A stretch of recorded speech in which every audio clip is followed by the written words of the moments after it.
Você já se perguntou por que algumas das maiores verdades de Deus ficam escondidas em textos que lemos rapidamente, sem perceber o tesouro arqueológico e espiritual que carregam?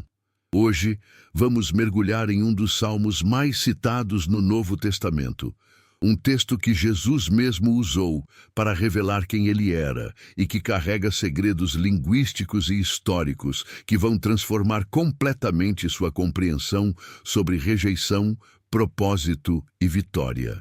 Prepare seu coração, porque o que você está prestes a descobrir combina a revelação bíblica com descobertas fascinantes que arqueólogos, linguistas e historiadores levaram séculos para desvendar.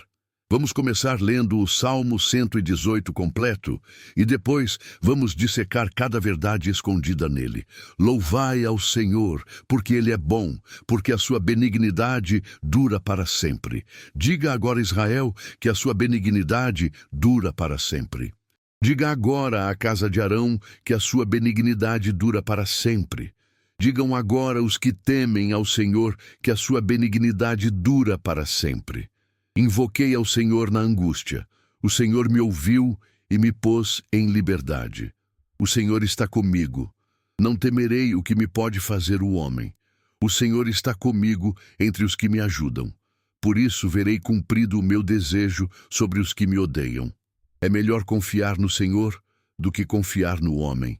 É melhor confiar no Senhor do que confiar nos príncipes. Todas as nações me cercaram, mas em nome do Senhor as destruí. Cercaram-me, sim, cercaram-me, mas em nome do Senhor as destruí. Cercaram-me como abelhas, porém apagaram-se como fogo de espinhos, pois em nome do Senhor as destruí. Com força me impeliste para me fazeres cair, porém o Senhor me ajudou. O Senhor é a minha força e o meu cântico. Ele se tornou a minha salvação. Nas tendas dos justos, a voz de júbilo e de salvação. A destra do Senhor faz proezas. A destra do Senhor se exalta. A destra do Senhor faz proezas. Não morrerei, mas viverei e contarei as obras do Senhor. O Senhor me castigou severamente, mas não me entregou à morte.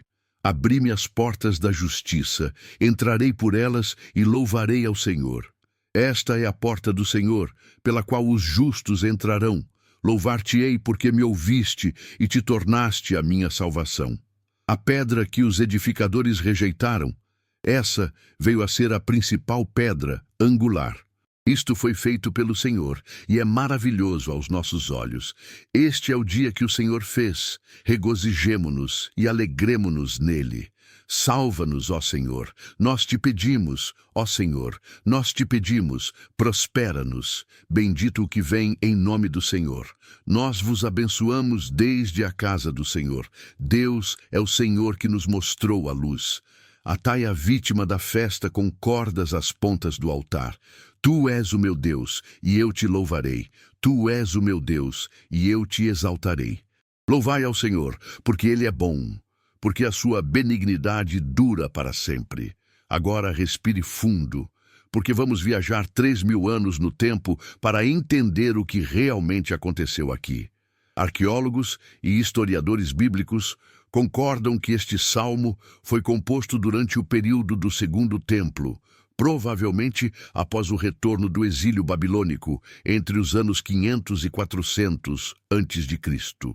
Para entendermos a profundidade deste texto, precisamos saber que naquela época o povo de Israel havia acabado de retornar de 70 anos de cativeiro na Babilônia, uma região que hoje corresponde ao atual Iraque, distante aproximadamente 1.600 quilômetros de Jerusalém, uma jornada que na época levaria cerca de 4 meses a pé. Imagine por um momento o que esses sobreviventes encontraram ao voltar. Jerusalém em ruínas, o templo destruído, muralhas derrubadas e a sensação de terem sido completamente rejeitados e esquecidos. O contexto cultural explica que para aquele povo, estar longe do templo significava estar longe da própria presença de Deus. Antropólogos culturais revelam que a identidade judaica estava intrinsecamente ligada à terra, ao templo e as práticas religiosas que só podiam ser realizadas em Jerusalém. Perder tudo isso não era apenas uma derrota política ou militar. Era uma crise existencial e espiritual profunda. Vamos agora dissecar as palavras-chave deste salmo, começando pelo versículo que Jesus mesmo citou e que se tornou o coração pulsante de toda a revelação cristã. Versículo 22. A palavra hebraica para pedra aqui é even, que carrega o sentido de algo fundamental, duradouro, permanente. Mas aqui vem algo fascinante. A expressão pedra angular em hebraico é rosh pinah, que literalmente significa cabeça da esquina. Especialistas em arquitetura antiga explicam que a pedra angular não era apenas uma pedra importante, era a pedra que determinava o alinhamento de toda a construção. Arqueólogos descobriram em escavações no Oriente Médio que essa pedra era cuidadosamente selecionada, testada e posicionada primeiro, porque dela dependia a integridade estrutural de todo o edifício. Engenheiros que estudaram técnicas de construção do período do Segundo Templo explicam que rejeitar a pedra angular e depois descobrir que ela era essencial era um erro catastrófico que podia significar ter que recomeçar toda a obra. Para aquela sociedade, isso significava não apenas desperdício de recursos, mas vergonha pública para os construtores que erraram o julgamento. A palavra rejeitaram vem do hebraico ma'as, que significa desprezar, considerar inútil, jogar fora como lixo. No contexto cultural da época, isso era a forma mais profunda de desprezo, porque implicava não apenas recusa, mas declaração pública de que algo não tinha valor algum. Agora vamos conectar isso com algo extraordinário, que mudou minha compreensão completamente quando descobri. Historiadores documentaram que este salmo se tornou parte essencial da liturgia da Festa dos Tabernáculos, também chamada de Festa das Cabanas, que celebrava tanto a colheita quanto a provisão de Deus no deserto. Durante essa festa, o povo entoava especificamente os versículos 25 e 26. Salva-nos, ó Senhor, e bendito o que vem em nome do Senhor. A expressão salva-nos em hebraico é Hoshiana, que com o tempo se tornou Hosana. Consegue ver a conexão explosiva aqui? Quando Jesus entrou em Jerusalém, no que chamamos de Domingo de Ramos, exatamente uma semana antes da Páscoa, o povo gritava, Hosana, bendito o que vem em nome do Senhor. Eles estavam citando literalmente o Salmo 118. E sabe o que mais impressiona? Jesus entrou em Jerusalém durante a semana da Páscoa, mas este salmo era cantado na Festa dos Tabernáculos. Especialistas em cronologia bíblica explicam que Jesus estava deliberadamente conectando as festas, mostrando que ele era o cumprimento de todas elas. Mas aqui está o que arqueólogos descobriram recentemente que mudou nossa compreensão. Escavações no Monte do Templo revelaram as próprias portas pelas quais Jesus entrou, as mesmas mencionadas no versículo 19. Abri-me as portas da justiça. A palavra hebraica para benignidade, que aparece no início e no fim do salmo, é chesed, e linguistas explicam que esta é uma das palavras mais ricas e impossíveis de traduzir completamente do hebraico. Chesed significa amor leal, bondade inabalável, misericórdia que nunca falha, fidelidade de aliança que resiste a todas as traições. No hebraico original, chesed carrega o sentido de um compromisso tão profundo que nada pode quebrá-lo. Para aquela época, isso era revolucionário porque estava sendo declarado sobre Deus, não sobre reis humanos que constantemente traíam suas alianças. Vamos agora ao versículo 5, onde diz, invoquei ao Senhor na angústia. A palavra hebraica para angústia é metzar, que literalmente significa lugar estreito, apertado, sem saída. Antropólogos que estudaram a topografia da região explicam que esta expressão vinha da experiência real de atravessar desfiladeiros perigosos nas montanhas da Judéia, onde uma pessoa ficava literalmente espremida entre paredes de rocha, vulnerável a ataques e sem espaço para manobrar. Hoje essa região é conhecida como Wadi Kelt e fica a aproximadamente 25 quilômetros de Jerusalém, um caminho que peregrinos ainda percorrem e que demonstra fisicamente o que significa estar em Metzar. Mas aqui vem a revelação que muda tudo, confirmada tanto pelas Escrituras quanto pela história. O versículo continua dizendo: "O Senhor me ouviu e me pôs em liberdade." A palavra traduzida como liberdade é mershav, em hebraico, que significa lugar amplo, espaçoso, sem limites. Consegue ver o contraste poético? De Metzar para mershav, de apertado para amplo, de prisão para liberdade total. Geólogos que estudaram a geografia da Terra Santa explicam que este contraste era vivido literalmente quando alguém saía dos desfiladeiros estreitos e chegava aos vales abertos. Era uma experiência física que ilustrava perfeitamente a libertação espiritual. Agora vamos ao versículo 13, onde aparece algo intrigante. "Com força me impeliste para me fazeres cair." Especialistas em línguas semíticas explicam que no hebraico original há uma ambiguidade proposital aqui. A frase pode ser lida como "tu me empurraste" ou "o inimigo me empurrou." E o salmista está dizendo que mesmo quando foi empurrado com força para cair, o Senhor me ajudou. Para entendermos isso, precisamos saber que naquela época as batalhas eram frequentemente corpo a corpo. E ser empurrado significava perder o equilíbrio e ficar vulnerável a golpes fatais.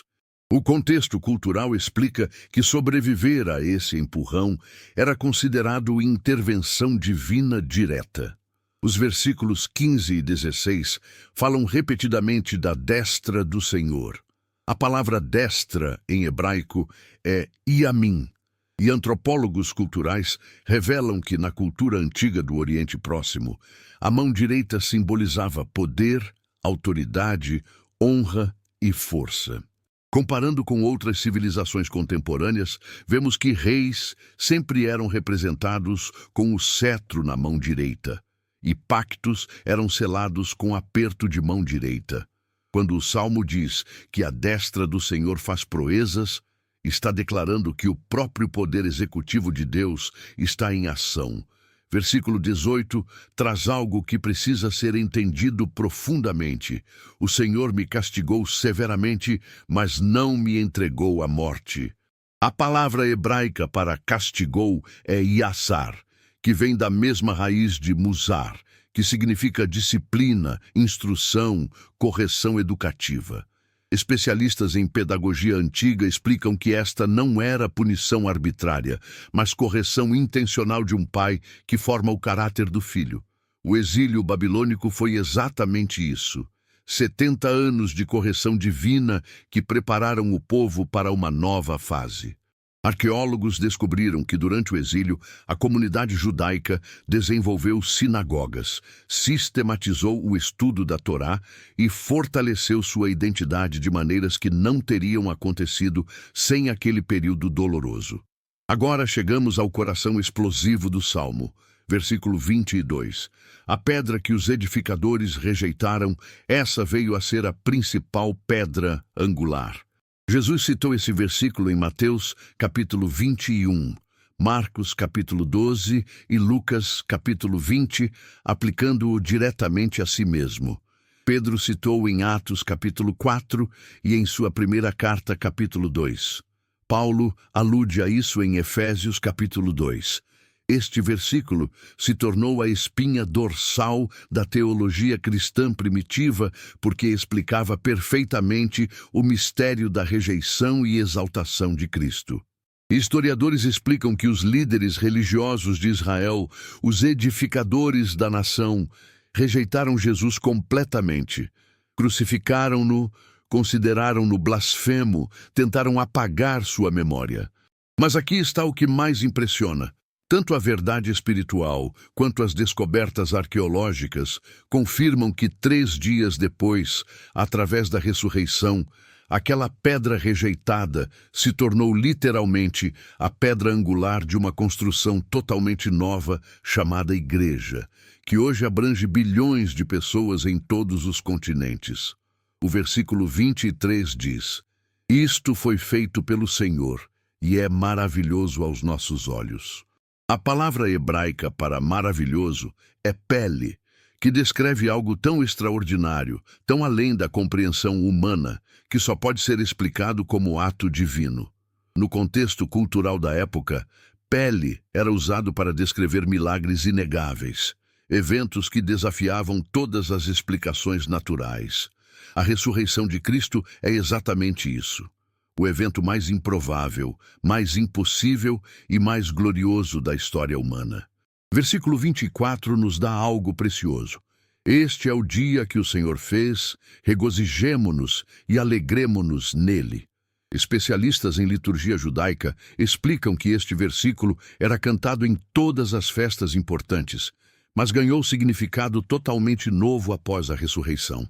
Para a igreja primitiva, este dia era o domingo, o primeiro dia da semana, o dia em que Jesus ressuscitou. Documentos históricos dos primeiros séculos confirmam que os cristãos mudaram sua adoração do sábado para o domingo, especificamente por causa deste versículo e da ressurreição. Versículo 26 traz a frase que ecoaria pelas ruas de Jerusalém: "Bendito o que vem em nome do Senhor." No hebraico, bendito é Baruch, que significa muito mais que apenas abençoado. Linguistas explicam que Baruch implica ser reconhecido publicamente, honrado, exaltado. Quando o povo gritou isso para Jesus, estavam declarando-o publicamente como aquele enviado por Deus. Antropólogos que estudaram as práticas de entrada real no mundo antigo explicam que essa era exatamente a saudação reservada para reis e conquistadores vitoriosos. O versículo 27 menciona Atai, a vítima da festa, com cordas às pontas do altar. Arqueólogos que escavaram altares antigos descobriram anéis de bronze nas laterais onde animais eram amarrados antes do sacrifício. Esta imagem ganha profundidade arrepiante quando pensamos em Jesus sendo atado à cruz como o cordeiro sacrificial definitivo. O contexto histórico revela que durante a Páscoa, milhares de cordeiros eram sacrificados no templo. Historiadores estimam que em uma única Páscoa, cerca de 250 mil cordeiros eram mortos. E no meio desse rio de sangue, Jesus, o Cordeiro de Deus, foi sacrificado. Mas vamos aprofundar ainda mais no contexto de quem escreveu este salmo e por quê. Especialistas em crítica textual bíblica explicam que, embora não saibamos o nome do autor específico, o salmo carrega todas as marcas de ter sido escrito por alguém que experimentou livramento nacional dramático. As referências a "todas as nações me cercaram e cercaram-me como abelhas" sugerem cerco militar. Comparando com registros históricos, sabemos que Jerusalém foi cercada múltiplas vezes. Pelos assírios em 701 a.C., pelos babilônios em 586 a.C. e depois por outros impérios. A frase "cercaram-me como abelhas" usa a palavra hebraica Débora, e entomologistas que estudaram a apicultura antiga explicam que enxames de abelhas do Oriente Médio eram notoriamente agressivos e mortais. Um exército cercando uma cidade era comparado a um enxame, porque ambos eram implacáveis, inescapáveis e potencialmente fatais. Mas o versículo continua: "Porém, apagaram-se como fogo de espinhos." Arqueólogos que estudaram técnicas de cozinha antigas explicam que espinhos secos eram usados como combustível de ignição rápida, queimavam intensamente por alguns minutos, mas depois se extinguiam completamente. A metáfora é perfeita. Inimigos ferozes, que pareciam invencíveis, se consumiram rapidamente diante do poder de Deus. A repetição da frase "em nome do Senhor" 3 vezes nos versículos 10, 11 e 12 não é acidental. Especialistas em estrutura poética hebraica explicam que a repetição tripla era uma forma de ênfase máxima, usada para verdades absolutamente essenciais. O nome do Senhor não era apenas um título, mas representava todo o caráter, poder e presença de Deus. No contexto cultural da época, invocar o nome de alguém significava trazer a autoridade e o poder dessa pessoa para a situação. Quando dizemos em nome de Jesus, estamos fazendo exatamente o que este salmo ensinou há 3.000 anos. Agora vamos conectar todas essas descobertas com algo que vai transformar sua vida hoje. Por séculos pensávamos que rejeição era o fim da história, mas descobertas arqueológicas, linguísticas e principalmente a ressurreição de Cristo revelaram que rejeição pode ser exatamente o processo pelo qual Deus nos prepara para nos tornarmos pedras angulares. Imagine-se naquela época, quando uma pedra era testada e rejeitada. Para aquela sociedade, isso significava que a pedra era considerada fraca, defeituosa, inútil. Mas o que este salmo revela é que às vezes os edificadores humanos simplesmente não reconhecem o valor daquilo que Deus está preparando. Você que está ouvindo isso agora, talvez tenha sido rejeitado em relacionamentos, em empregos, em sonhos que pareciam vir de Deus. Talvez você se sinta como aquela pedra jogada de lado, considerada sem valor, esquecida no canto da obra. Mas aqui está o que especialistas em todas essas áreas confirmam, e o que a palavra de Deus declara com autoridade absoluta. A rejeição dos homens não anula a escolha de Deus. Há 3.000 anos, as pessoas viviam em um contexto onde honra e reconhecimento público determinavam o valor de uma pessoa. Hoje, nós vivemos em uma era de redes sociais, onde curtidas e seguidores parecem definir nossa importância. Mas a verdade de Deus permanece inalterada através dos milênios. Não são os edificadores humanos que determinam seu valor, é o próprio arquiteto divino. A palavra Chesed, que abre e fecha este salmo, nos ensina que a benignidade de Deus dura para sempre. Não importa quantas vezes você foi rejeitado, não importa quantos construtores humanos disseram que você não serve, a fidelidade inabalável de Deus permanece. O que você vai fazer com esta revelação? Como você vai viver sabendo que a mesma dinâmica que operou em Jesus opera em você? Pedro, em sua primeira carta, capítulo 2, versículo 5, diz que nós somos pedras vivas, sendo edificados como casa espiritual. Você é uma dessas pedras. Talvez tenha sido rejeitado, mas está sendo posicionado por Deus exatamente onde Ele precisa que você esteja. Pense nisso. Quando os edificadores rejeitaram aquela pedra, não sabiam que estavam cumprindo o plano de Deus. Quando rejeitaram Jesus, pensaram que estavam acabando com Ele, mas na verdade estavam posicionando-o exatamente onde precisava estar para se tornar a salvação do mundo. Da mesma forma, cada rejeição que você enfrentou pode ter sido exatamente o processo de Deus, te movendo para a posição correta em sua construção. Arqueólogos explicam que pedras angulares precisavam ser testadas com muito mais rigor que pedras comuns, porque delas dependia toda a estrutura. Se você está sendo testado, se está enfrentando pressão, talvez seja porque Deus está te preparando para ser pedra angular em alguma área da vida de outras pessoas. O versículo 24 nos convida: Este é o dia que o Senhor fez, regozijemo-nos e alegremo-nos nele. Não é o dia que você fez, não é o dia que saiu como planejou, é o dia que o Senhor fez. Isso significa que mesmo nos dias difíceis, mesmo nos dias de rejeição aparente, há propósito divino operando. Especialistas em psicologia positiva modernos confirmam o que este salmo antigo já sabia. Gratidão e alegria não são consequências de circunstâncias perfeitas, são escolhas que fazemos independentemente das circunstâncias. A aplicação prática disso é revolucionária. Pare de dar aos edificadores humanos o poder de definir seu valor. Seus pais podem ter te rejeitado, mas Deus te escolheu. Seu cônjuge pode ter te abandonado, mas a benignidade de Deus permanece para sempre. Seu empregador pode ter te demitido, mas o próprio Deus está te reposicionando. A empresa pode não ter te contratado, mas o reino de Deus tem uma posição específica esperando por você. Amigos podem ter te traído, mas Jesus chama você de amigo. A sociedade pode ter te excluído, mas você foi incluído na família eterna de Deus.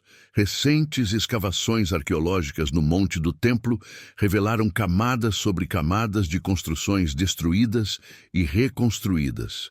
Impérios vieram e foram. Construções magníficas viraram pó, mas a palavra de Deus permaneceu. Este salmo sobreviveu 3.000 anos. Foi cantado por gerações, citado por Jesus, pregado pelos apóstolos e está chegando aos seus ouvidos hoje, porque há algo nele que Deus quer que você entenda. Sua história não terminou. A pedra rejeitada se torna angular. O que parecia o fim era apenas o reposicionamento. Você quer saber como colocar isso em prática hoje mesmo? Comece declarando sobre sua vida: a benignidade do Senhor dura para sempre. Não importa o que você está enfrentando agora, declare isso. Segundo, quando vier a tentação de se sentir inútil por causa de rejeições passadas, lembre-se de que os edificadores humanos erraram ao avaliar a pedra mais importante da história. Eles não são infalíveis. Suas rejeições não são sentenças finais. Terceiro, posicione-se em Deus como a pedra angular da sua própria história. Deixe que Ele determine seu alinhamento. Construa sua vida a partir do relacionamento com Cristo, não a partir da aprovação humana. Arqueólogos descobriram que algumas das construções mais duradouras do mundo antigo foram aquelas onde a pedra angular foi escolhida e posicionada com precisão matemática. A Grande Pirâmide, os templos gregos, as construções romanas que ainda estão de pé, todos dependeram da exatidão da primeira pedra. Engenheiros modernos confirmam que estruturas que duram séculos começam com fundações corretas. Cristo é a pedra angular da fé, mas você também pode se tornar pedra angular em sua família, em sua comunidade, em sua geração. Não porque você é perfeito, mas porque foi escolhido, testado e posicionado por Deus. A frase "Salva-nos, ó Senhor", que o povo gritava nas festas, continua sendo a oração mais relevante que podemos fazer. Hosana, salva-nos das nossas próprias inseguranças nascidas de rejeições. Salva-nos da mentira de que não somos suficientes. Salva-nos da tentação de buscar validação em lugares errados. Salva-nos para que possamos cumprir o propósito para o qual fomos criados. E quando oramos assim, a mesma resposta que Deus deu há 3.000 anos, Ele dá hoje. O Senhor me ouviu e me pôs em liberdade. Para encerrar, quero que você carregue esta verdade profunda no coração. Assim como aquela pedra rejeitada se tornou a mais importante de toda a construção, assim como Jesus passou da cruz à ressurreição, da rejeição à exaltação, da morte à vida eterna, você também pode experimentar essa transformação.